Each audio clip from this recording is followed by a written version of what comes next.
వచ్చిన పెద్దలందరికీ నమస్కారం. ఇంతమంది సినిమా గురించి చెప్తుంటే ఒకవేళ ఇది నేను రాయకపోతే అలాగా అని అనిపించింది. అంత గొప్ప సినిమా మిస్ అయిపోయింది. బలహీన వర్గాల తరఫున మాట్లాడే ఒక బలమైన గొంతుక పారంజిత్. అణగారిన వర్గాల వెనుదన్ను పారంజిత్. సో ఆయనకి సినిమా వినోదం కాదు, బాధ్యత.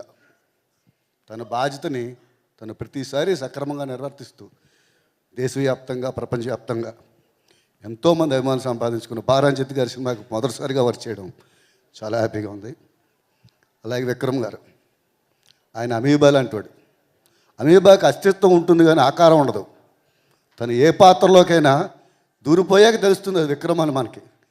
అలాంటి అమీబా లాంటి విక్రమ్ గారికి హ్యాట్స్ ఆఫ్ టు యూ. అటు జ్ఞానవేల్ రాజయ్య గారికి, ఇలాంటి సినిమా తీయడానికి గట్స్ వాళ్ళతో పాటు మీకు ఉండాలి. అలాగే నా ఫ్రెండ్ జీవి ప్రకాష్ గారు, గంధకం సురేకారం బొగ్గు కలిస్తే ఒక మిశ్రమం తయారవుతుంది. దానికి నిప్పు పెడితే అది జువ్వలాగా ఎగురుతుంది. అలాంటి నిప్పు జీవి ప్రకాష్ గారు.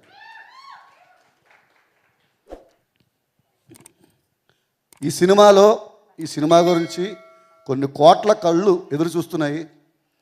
దీనికి చాలామంది నాకు తెలిసి, నేను జర్నల్ నుంచి వచ్చాను, నా మిత్రులు ఒక రేటింగ్ ఇవ్వలే.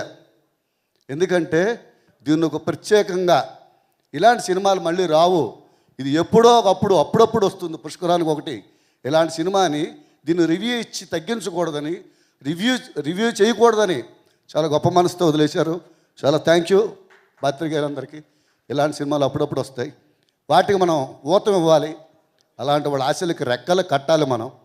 సో ఈ సినిమాని ఎంత విజయం సాధించినందుకు ఇప్పుడు మళ్ళీ ఒకసారి ఆ మేకింగ్ వీడియోస్ చూస్తుంటే ఇంత కష్టం దేనికి అంటే, ఒక సరిహద్దుల్లో పహారా కాస్తున్న సైనికుల్లా కష్టపడ్డారు. సో దీనికి విజయం, ఇంత ఘన విజయం రాక ఏమవుతుంది. సో మీ అందరి బ్లెస్సింగ్స్ ఉన్నాయి.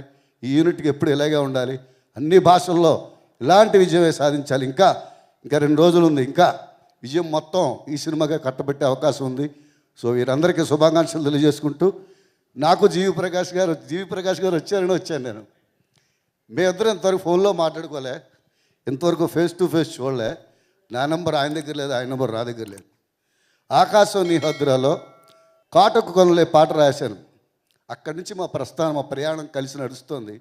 ఆయన ఏ సినిమా తెలుగులో కానీ తమిళ్లో కానీ తీస్తే ఈ పాట భాస్కర్ భట్ల గారు డైరెక్టర్కి చెప్తారని చాలామంది డైరెక్టర్లు నాకు చెప్పారు. సో అది పాటతో పెనవేసుకున్న బంధం, అది దాన్ని చూడక్కర్లే. సో అప్పటి నుంచి తన ప్రతి సినిమాకి నాకు భాస్కర్ భట్ల గారు కావాలని చెప్తుంటే, అసలు నేను రాసేది ఏంటి, నేను తెలుగు, ఆయన తమిళ్, ఎక్కడ కనెక్ట్ అయింది అంటే, ఆకాశం నా హద్దురా నుంచి ఒక నేలబారు భూమి కోసం, భూమి మీద అధికారం కోసం ఇట్ల నుంచి జరిగే కథ వరకు, నేల నుంచి భూమి లోపటి నుంచి వేళ్ళు పెట్టి అలా పులకించిపోయే సినిమా. సో ఈ సినిమా వరకు తన ప్రయాణం అప్రతిహతంగా అలా కొనసాగుతుంది. ఆయన ప్రత్యేకమైన థ్యాంక్స్ తెలియజేసుకుంటూ సెలవు తీసుకుంటున్నాను.